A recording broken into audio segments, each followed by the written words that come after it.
And we're live. All right. Getting the old gang back together. Oh Right. God! I'm having flashbacks! It's actually been a long time since the three of us have been in a video together. Yeah. Yeah. Sorry. I'm just remembering that's my boy. Yeah, I remember that. Oh, Was that the last time? I feel like it was. It may have been. But when such clear and present Oscar bait is released, we have to come back together. So here we are, ready to review Scoob. AKA, what else are you gonna watch this week? I could have stuck with watching my catch-up movies. Watching both. Yeah, but those are Overlord like at 1917 and Once Upon a Time in Hollywood. But no, I chose to watch Scoob. chose is the key factor. I did not pressure you into this. So I have to admit, one of my favorite parts about the experience of watching this movie tonight was just the sheer audacity of Google Movies when I went to acquire it to watch it. As in the sidebar, as I'm going to am I going to click to rent for $20 or buy for $25? Over on the right hand side, there's this little ad window that's like, "Hey man, you want to just watch the live action Scooby Doo movie for $4?"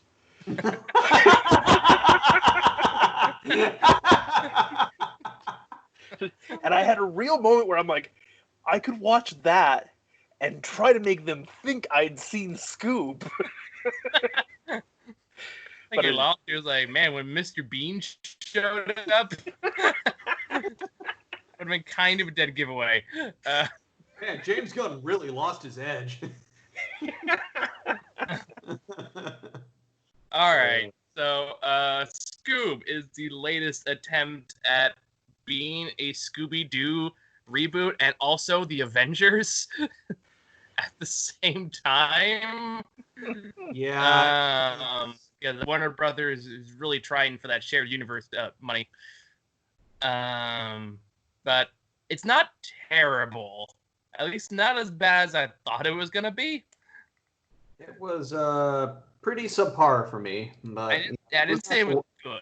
Yeah, it was not the worst thing I've seen. Just Yeah, this won't make the top 5 Scooby-Doo experiences for me, but it won't make the bottom 5 either. So it's something.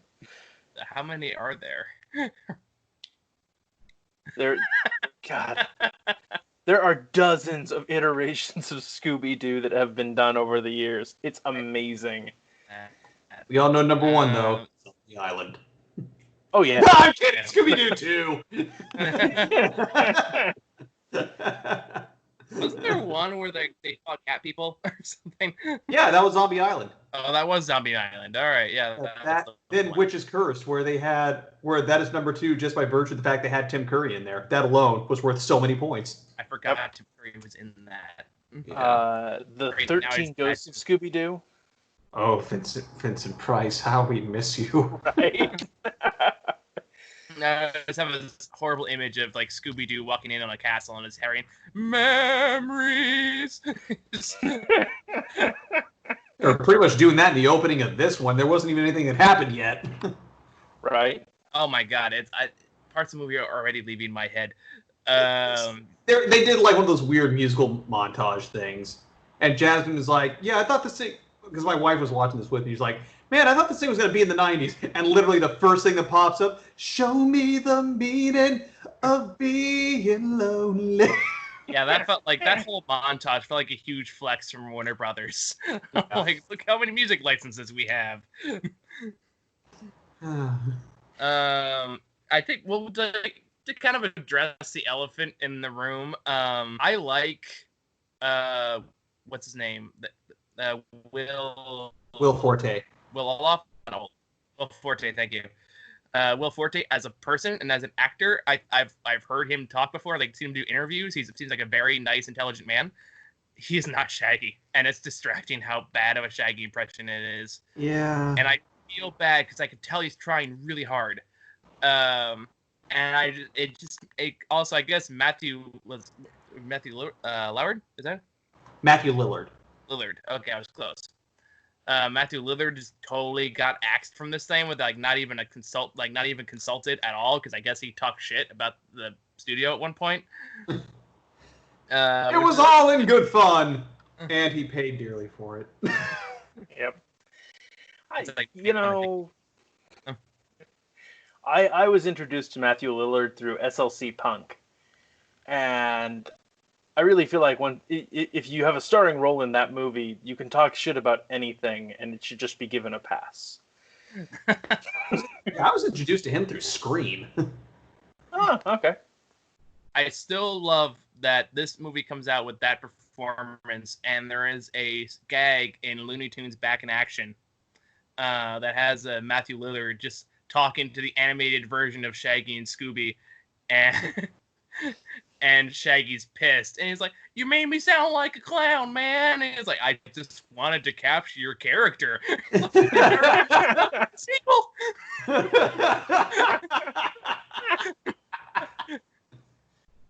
And you watch this movie, and I'm thinking, like, man, Matthew Lillard must be saying the exact same goddamn thing to Will Forte.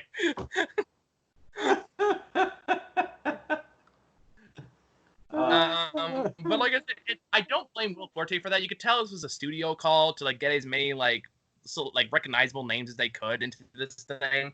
Yeah. With that in mind, it is really weird hearing Ken Jeong not be the overactive type this time.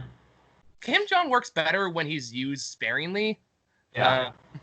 I didn't realize it was him until I got to the credits.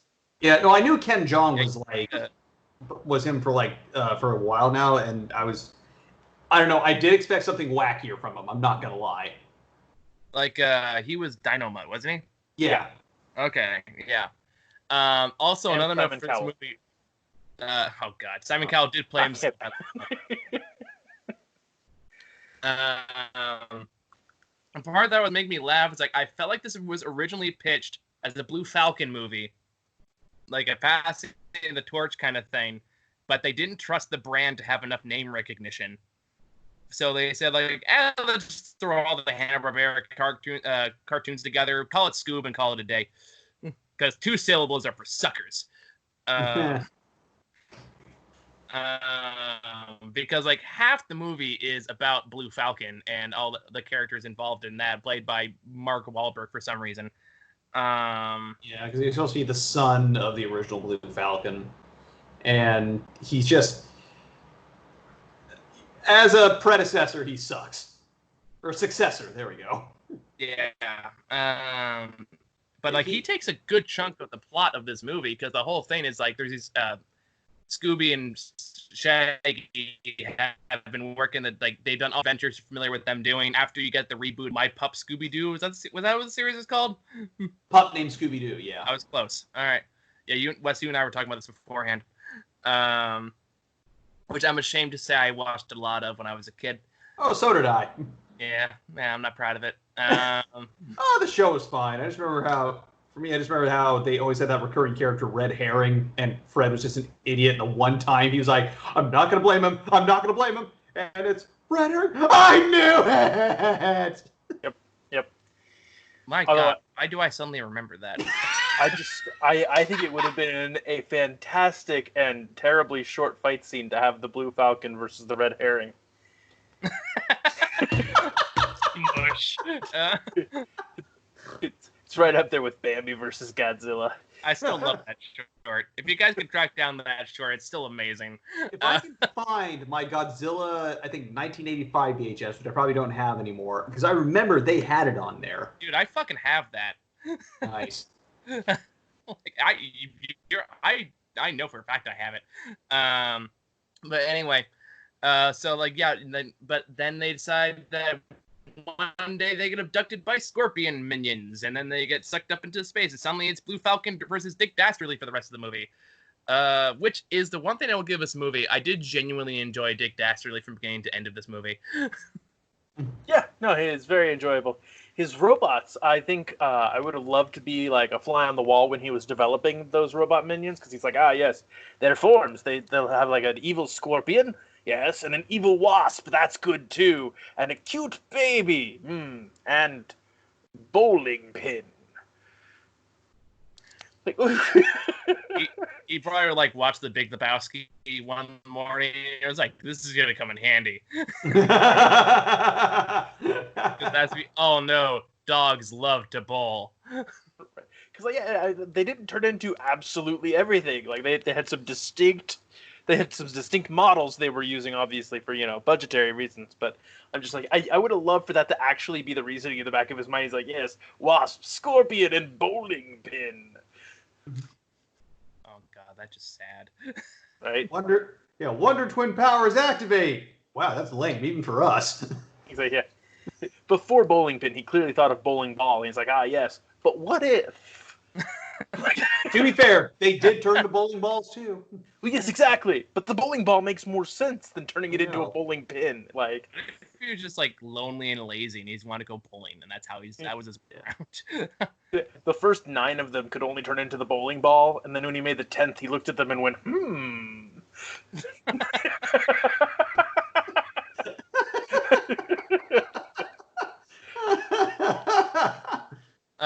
But yeah, like if there's like one element I thought was consistently good throughout, it was probably Dick Dastardly.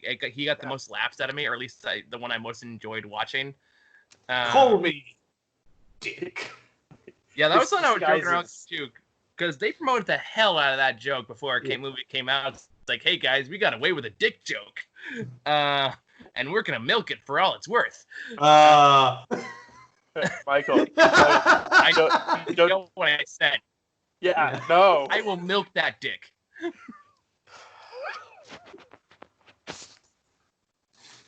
Oh my god, you broke Wes so hard his thing froze. Oh, there he is. All right. Oh no, shit. Thought he lost it for a second. I just half expect, like in the middle of that whole dick thing, that they're just gonna like toss in the bit from Reservoir Dogs with the dick. I would love to see someone super cut that into that clip. I got Reservoir. But like, I'm halfway. Say that again. Well, I got Reservoir Dogs, so I'm halfway there. I want to watch. No, I still never watch Reservoir Dogs.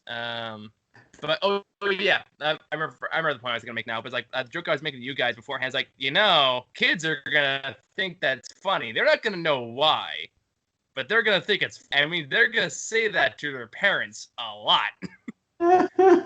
So parents desperate to get their kids to shut up for an hour and a half during this time are gonna make them watch that. They're gonna be surprised an hour and a half later when their son or daughter comes and goes, Dick! It's going to be the best thing to hear as you're walking through the grocery store, since wanting to teach your kids to loudly scream, Mommy, why isn't he wearing a mask?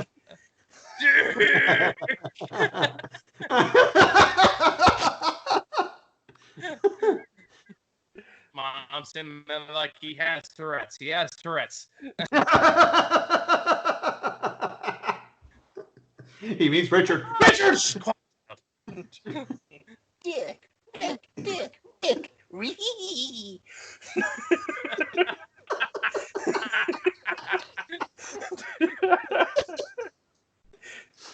I did love how Muttley actually became just like like another subplot to the whole movie. I was really glad, because my first thought when they showed Dick Dastardly was, where's Muttley? Justifiably so. For those of us who like grew up on either are over 40 or watched Boomerang a lot as a kid, we even know who Muttley is. Muttley, for those who don't know, was Dick Dastardly's menacing canine sidekick. The one that always did that thing. Exactly. Yeah. But again, it's sad to realize, like, oh my god, did this generation ever grow up on Boomerang? Probably not. I don't know about you guys. I used to watch the shit out of when I was a kid. Oh my god. What? It's called Boomerang because of the generation. Because it's all about the goddamn boomers. Son of a bitch. They really do ruin everything. I can't believe that just dawned on me. Now I really want to sign up for the online streaming service, OK Boomerang. I just aged this video.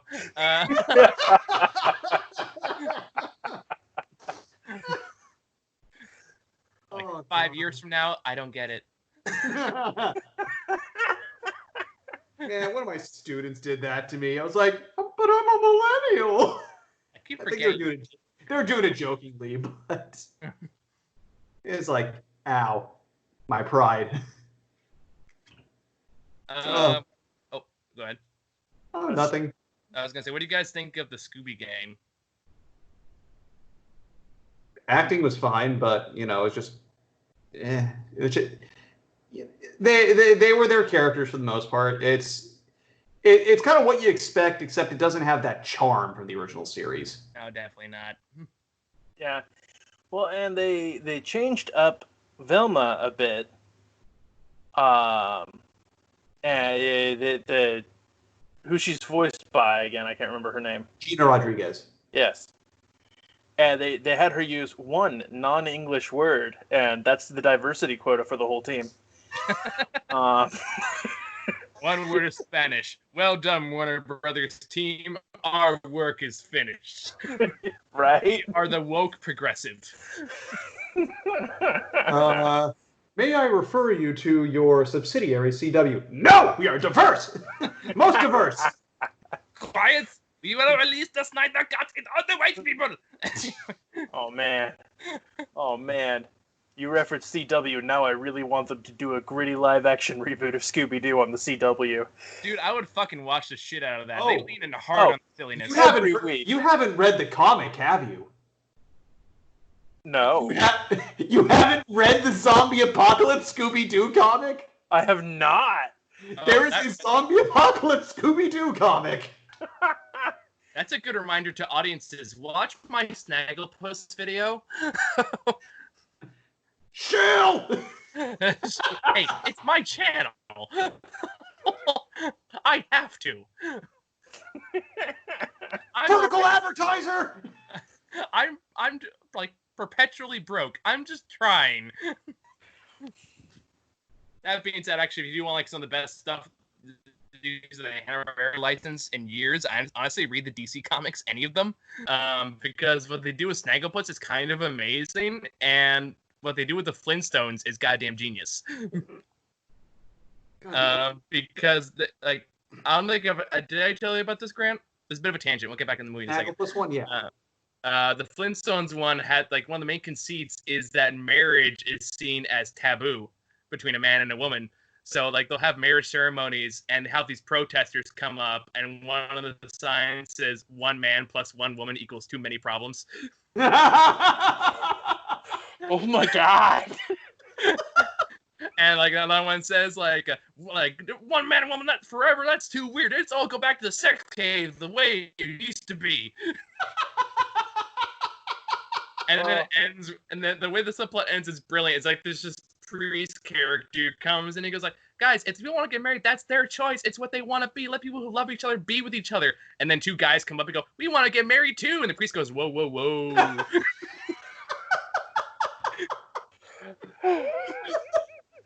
Oh my god. Yeah, go read the Flintstone comics.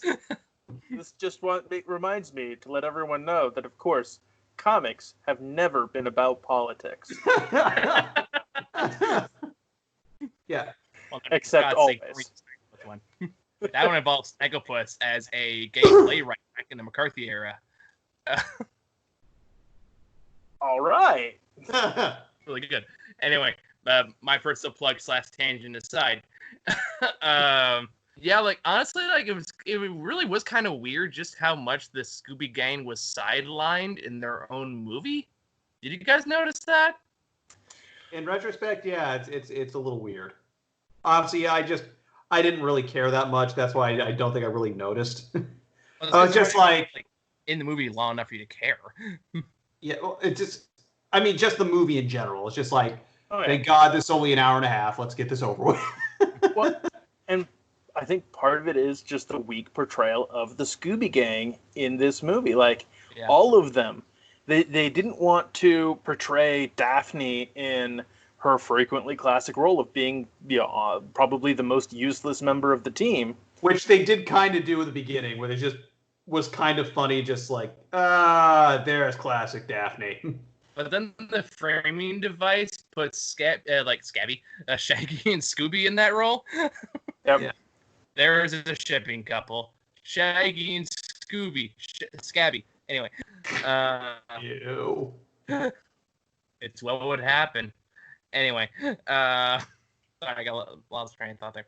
But yeah, but then the framing device puts up by Simon Cowell for some reason. Which I don't know why that is there. That one continuously baffles me. It would be okay if we have other celebrity guests that weren't playing other characters, but he's the only celebrity by name that pops up frequently in this movie. So it's did he have a deal with somebody, or what's going on there? I don't know. But anyway, I don't know. It's but yeah, I mean, it is weird, just how dated this movie felt. Yeah. I'm not sure if that was meant to be part of the joke because, as you mentioned, okay, Blue Falcon and Scooby-Doo, these things are already pretty dated, so let's throw in some more dated stuff. But they did it in a way that was just this doesn't feel like a joke. This just feels lazy. I think... Yeah, go ahead. I agree with Grant. It feels like they finished the script for this thing 7 years ago. It could very well be. There's also that. I think also another reason it feels dated is because they're trying to modernize the Hanna-Barbera characters, but in a way that feels like our PR team says this is what's hip right now, kind of modernized. To quote the movie, it's which was one of the funnier jokes was, yeah, he was talking the way some middle-aged businessman thinks a hippie talks. Yeah, yeah, and that's no more emblematic than with Captain Caveman, which is an obscure character. I'm shocked I remembered, but also was talking like a hip hop star. It was Tracy Morgan. Of course, it was. It's that explains everything. But okay, so he's talking like Tracy Morgan, who's also trying to sound like someone younger than he is, and it just even if you're passively aware of the character, you just have no clue the fuck this is. That's just it just doesn't work on any level. There's a purely nostalgic thing, for me who grew up in Hanna-Barbera cartoons, go hey, it's Captain I almost said Captain Boomerang. Oh god, this should have been played by who played Captain Boomerang in Suicide Squad, the only good one. Jai Courtney? Jai Courtney. I would love Jai Courtney as Captain Boomerang as Captain Caveman. I mean, they are all owned by WB. It's not that hard to accomplish that. There is no Down Under quite like the Hollow Earth.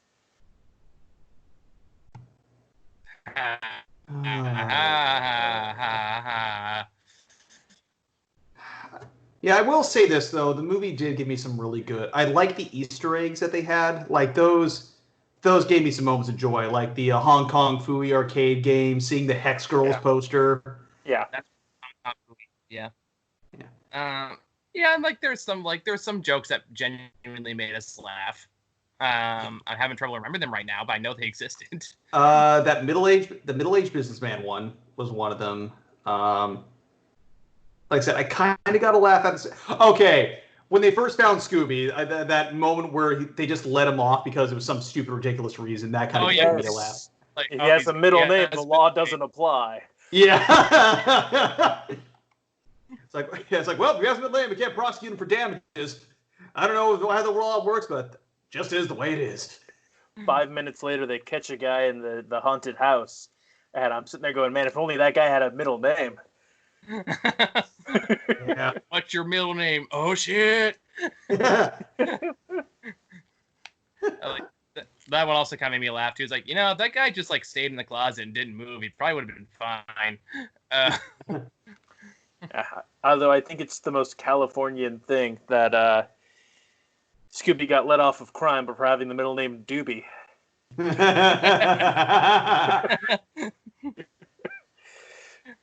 Oh, that was the other thing that got a laugh. Like, I'm not gonna lie. Actually, the first 5 minutes of this movie actually gave me a decent laugh. Because, like, the part where Shaggy and Scooby get bullied by the health-conscious teens. Oh, yeah. Where they just, like, these two kids steal their candy. It's like, hey, what are you doing? Candy makes your teeth rot. Your blood sugar will thank you. Or your blood sugar will thank us. Yep. Everything up through the initial montage was fantastic. Yeah. Aside from the brief moment where Shaggy makes friends from 2 piles of sand, and Scooby decides to befriend this child out of pity. Oh yeah, Wes, you and I were going back and forth on that at the start of the movie, where it's like plot twist. Scooby makes friends with Shaggy out of pity, and I said other plot twist. Scooby actually never talks. Shaggy just speaks out loud, and everyone's too afraid to say something. The world's most incredible ventriloquism. Man, this animated reboot of Dead Silence is weird. I got a laugh out of the in the opening scenes. The police are interrogating, getting the name, and Shaggy looks down at the box of Scooby snacks and first tries to guess that Scooby's name is Snacks. And I'm just like, that's low-hanging fruit, but I'm gonna laugh at it. For me, it was just like, actually, I pretty sure I have heard a dog named that. That wouldn't have been a stretch. Yep. That is actually true. You can name your dog almost anything. It's surprisingly okay. Naming your dog Snacks just seems cruel. Especially if it's like a Chihuahua. Every time I say my dog's name, all the other dogs get excited. Sorry. Come here, Snack. All the Rottweilers. I don't know. I just imagine like some dog taking the dog away. They took my snacks. So what the your problem? What now? See, one of my childhood dog's name was Cricket, and we were so surprised we turned out to be such a yappy little shit.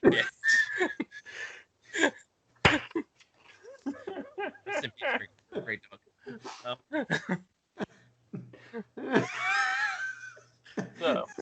So listen, you can hear the crickets. You can hear the cricket. Shut up, Cricket! Actual conversations. Wait, that wasn't one of the Pomeranians you had before when we were doing that review, right? Not the black ones. No. Okay. That one's Max and Shade. Right. Sorry, I'm just remembering the half-eaten Pomeranian joke. It was also a Pomeranian. I didn't get to pick the breed. I just want to point that out. So I have no say in this whatsoever? No? Okay. Pretty much, yeah. I think it was not even maybe a week or two after she passed. She was the last dog. Get a phone call. Guess who we got today?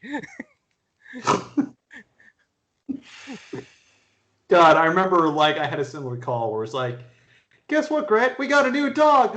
Really? It's a Chihuahua Pug mix. Fuck? I have to know. What does that even look like?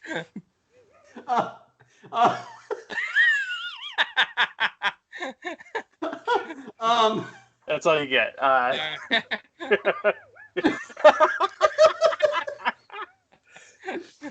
He's got the snout. Now I imagine just this tiny little body with this gigantic head, and it kind of has to lean its head back to not fully stand up all the way. Just I could have sworn. Dog. Segue back to Scoob. Anyway, I could have sworn you met my dog, but yeah, he is he is a mutant. He is a special kind of dumb and ugly. Not the fun kind that shoots laser beams or like telekinesis, like the ugly kind that has webbed feet and also this is the one that YouTube channel. This is the one that made me lose my sanity when it would bark at 3 a.m. Yes. Little bastard. Anyway, speaking of dogs, back to this movie. Right. So Dick Dastardly is after the 3 skulls of Cerberus. For reasons. Yeah, for reasons like and explain why they found out about this, or we explains what it does. It's more like yeah, like we're introduced to like Blue Falcon. They get on the ship. It's like help. You need help. Let's find 3 skulls. Wait, what? Why? You'll start with Thank yours. God, they did rip off the Phantom.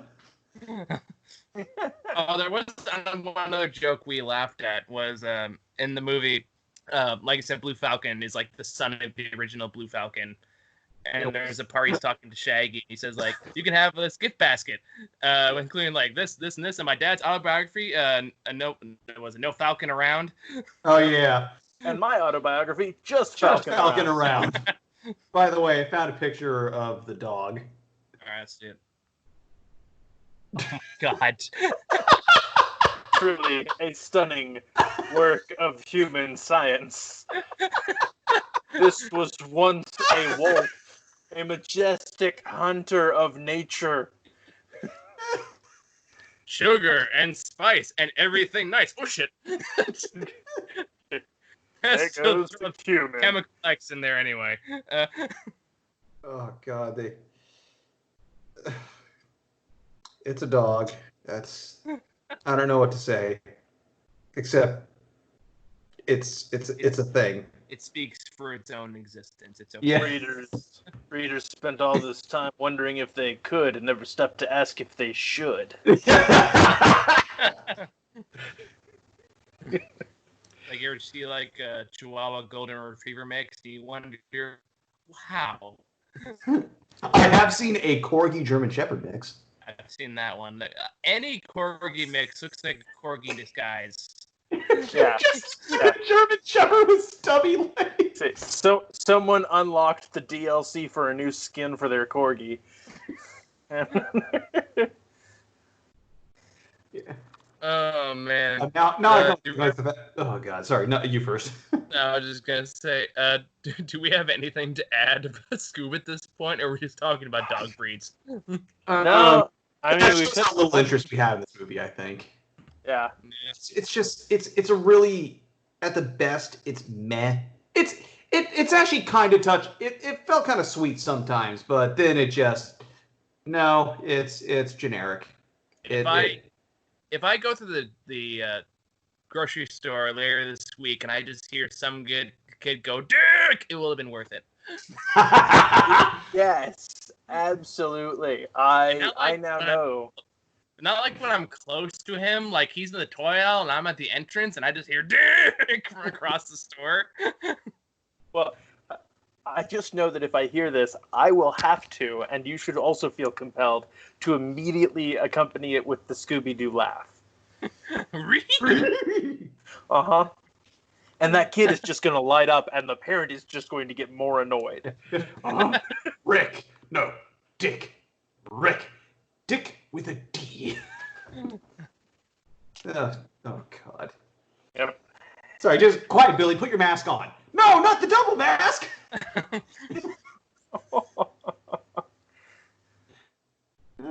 The older you get, that takes on a very different meaning. Yeah, also as time goes by and people don't connect this with being during the pandemic.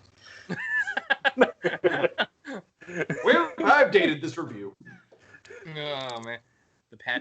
God, this is going to be a weird relic. No, this is probably going to be like a historical society. It's like, this is what people did during the pandemic.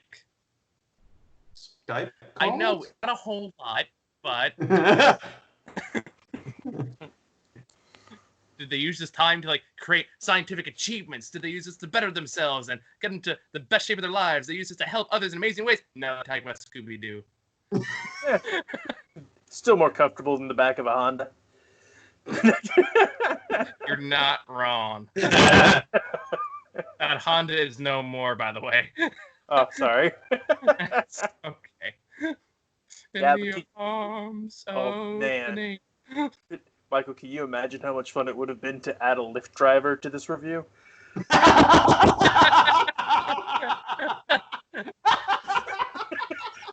You're like, what did you think, sir? I don't know. Get out of my car. Where do you want to go?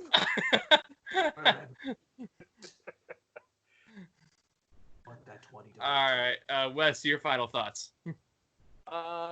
Yeah, I mean, if I ever decide I'm going to sit down and watch every single Scooby-Doo thing that's ever been made, this is not going to be the worst of it.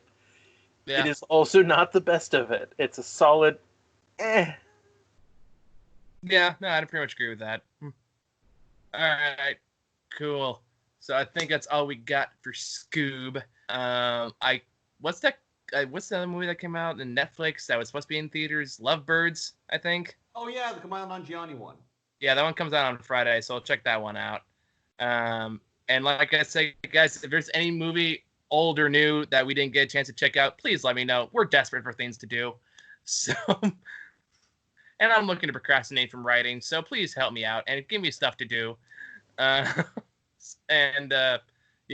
thank you guys so much for watching, and we'll see you all later. Take care, guys. Take care, buddy. Bye.